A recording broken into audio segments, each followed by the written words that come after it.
All right, all my volunteer fans. Tennessee is 7-5. I've got to eat crow. Before the season started, I really thought this team was going to be lucky to win 2 games. I thought at most this team might win 5. If this team wins 6 games, I will be happy. 7 is just the gravy, in my opinion. I stand corrected. But forgive me if I was looking at some of the data. Any reasonable person, if they heard this information, would, if they were intellectually honest, come to the same conclusion. I was reading this article. It's called A to Z Nashville. It talks about Tennessee sports. If one were to go by recruiting rankings, Tennessee lost 7 of their 10 most talented players in the portal. Tennessee lost 30 players in the portal. Some of the notable players that Tennessee lost: Henry To'oTo'o, the team's leading tackler, who is going to be a first-round NFL pick. Ty Chandler, Eric Gray, the team's leading rusher. Quavarius Crouch, who started every game at linebacker. Wanye Morris, a former 4-star recruit, went to Oklahoma. DeAndre Johnson, a starting defensive lineman on a team that was already thin on the defensive line. Brandon Johnson, when the team had totally unproven receivers. Something else to consider: Tennessee only had 63 scholarship players on the roster. The NCAA allows 85. Last but not least, Tennessee was under investigation. Self-imposed investigation.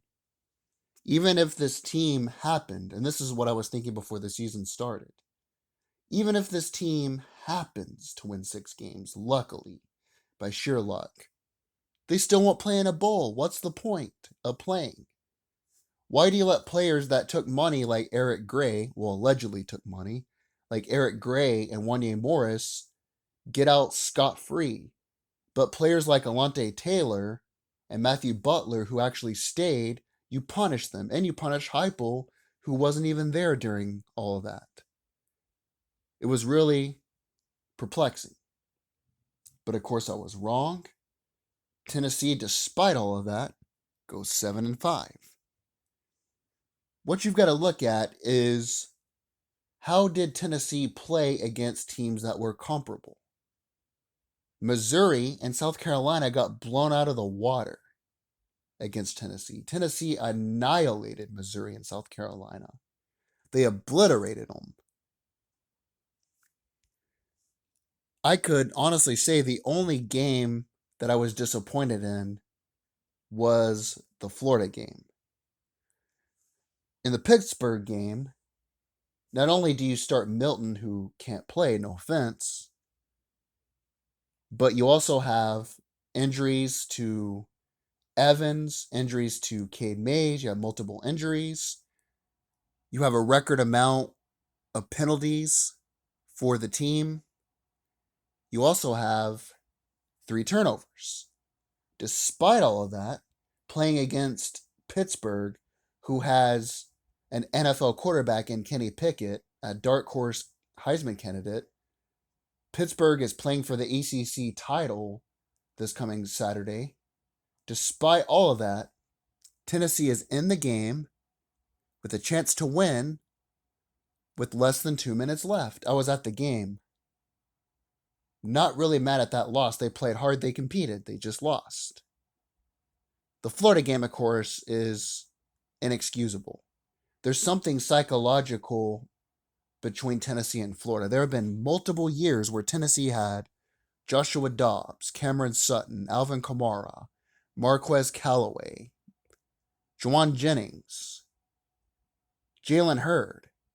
Florida had players that you couldn't even find on a map, yet Tennessee lost to Florida.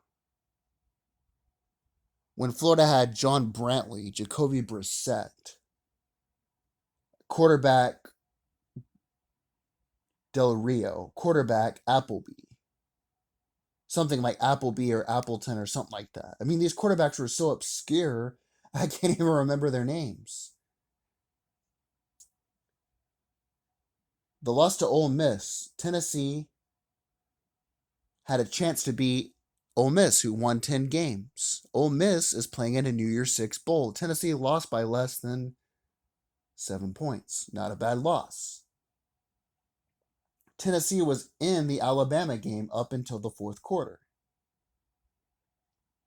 It was funny to see Nick Saban freak out. I love seeing him do that when he throws his headset down and he screams and throws fits on the sidelines. I love seeing him do that, which he did during Tennessee. Tennessee actually put pressure. They were up toe for toe in that game until the fourth quarter. I was surprised how competitive they were. I was planning on going to bed, but I stayed up and watched a lot of that game up until the fourth quarter. In the Georgia game, Tennessee was up 10-0 on a historic defense. Don't like Georgia, don't like Kirby Smart, but this Georgia team is historically good. They have one of the best defenses in college football history. Tennessee scores 17 points. No other team has scored that many points on them this year. Yeah, Hooker struggled. Yeah, the offense struggled a bit. However, Tennessee scored the most points against Georgia. All in all, the only game, like I said, I was really disappointed in was the Florida game. The most entertaining game was the Kentucky game. Kentucky ran 99 plays, yet they still lost. 99 plays and a win wasn't one of them. It was crazy. Tennessee would get the ball, and in 2 or 3 plays, they'd be in the end zone. Kentucky would run the ball for 6 hours on one drive. Crazy game. And then you get that 4th and 24. Kentucky gets it. At that point, I'm thinking, Kentucky's got this game. Kentucky's got the win. But they don't. The most impressive wins were Missouri and South Carolina. Think about it. Missouri and South Carolina both beat Florida. They're both going to bowl games. Tennessee obliterated them. I mean, Missouri looked like a high school team. I was at the South Carolina game. South Carolina did not even belong on that field.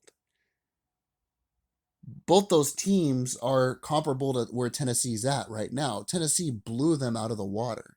I think if Tennessee were to play those teams again, I don't even know if they could do that again. But very impressive. Funny thing about Hendon Hooker. Hooker actually committed to Tennessee when Pruitt was still the coach. Hooker was the player nobody wanted. During that time, I thought it was really weird. You had people that wanted Joe Milton to be the starter. Then you had people that wanted Harrison Bailey to be the starter. I didn't really care. I even said that in a video. You can watch it. I said, I don't care if the cheerleader is the quarterback or the popcorn guy. As long as the quarterback can win, I don't care who it is. But nobody wanted Hooker. I even called into a local radio sports show and I asked the host, why is it that everybody wants Joe Milton or Harrison Bailey? Nobody wants Hendon Hooker. I even told him, I don't care who the quarterback is.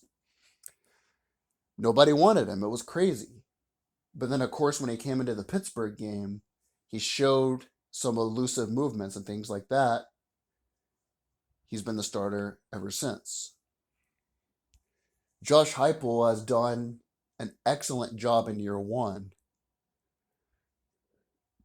developing Hooker, getting that lateral passing game. I have no complaints. The only big issue with Josh Heupel, just looking at his track record, Josh Heupel is a really good coach when it pertains to on the field. He is also able to develop talent. My main thing with Josh Heupel is his recruiting classes. If you look at his recruiting rankings, they're not the greatest. Josh Heupel is going to have to get some players out of the transfer portal. especially if he loses Hooker. I could see Josh Heupel going after Dylan Gabriel from UCF. All in all, though, Josh Heupel has done a great job in year one. Tim Banks has done a great job with that defense. Rumor has it that Tim Banks is one of the front runners for the vacancy at Duke. He might replace David Cutcliffe as the coach, or he might go back to Penn State as the defensive coordinator, considering that Penn State's defensive coordinator is now the head man at Virginia Tech. All in all, though, great season. It's fun for once to see all of the chaos in Oklahoma, all of the chaos at Notre Dame, all of the chaos with Florida and LSU, and not be a part of it. It's like every year Tennessee was totally in chaos, always finding a new coach. For once, it's like Tennessee finally has a stable coach. Tennessee finally has a quarterback. See all these other teams that are just totally going crazy. It's fun to watch when you are not involved in it. Go Vols. It'll be interesting to see where Tennessee plays in a bowl game. Considering the SEC has a record amount of teams playing in bowls, it's going to really be interesting to see where they play. Right now, ESPN has them projected in the Music City Bowl playing against Wisconsin, which I could see happening. I hope Tennessee plays against a Big Ten team full of white boys who can't keep up with that rocket fast Heupel offense. I mean, Butch Jones just totally destroyed Iowa, Northwestern, and teams like that. All in all, though, considering the sum of parts Josh Heupel had, considering all of the things like the transfer portal, the injuries, Tennessee football was entertaining to watch. They beat the teams they were supposed to beat, other than Florida. They played hard. I have no complaints. Go Vols. I'm ready for some Vols basketball. Can't wait.